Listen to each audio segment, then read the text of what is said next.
आमर विशाल तिरंगा शोभा यात्रा कराइला। एथिरे बहु संख्यक लोक पार्टिसिपेट करथिले। स्पेशली आम स्कूल पिला माननकु गोटे माने लंबा रैली रे रखिथिलु जो माने कि बहु संख्यारे थिले। आउ आमर शेष होइतिला एनएससी ऑफिस रे आरंभ होइतिला शिव दुर्गा स्कूल। जय जगन्नाथ। भारत सरकार निर्देश अनुसार 79तम स्वाधीनता दिवस पालन उपलक्षे आमर अगस्ट 2 रु अगस्ट 15 तारिख पर्यंत हर घर तिरंगा हर घर स्वच्छता कार्यक्रम पालन करा जाउछि।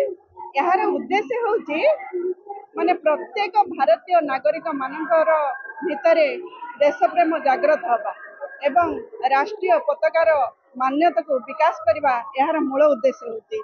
आज आमर विज्ञापित अंचल परिषद कार्यालय तरफ तिरंगा यात्रा आरंभ होता।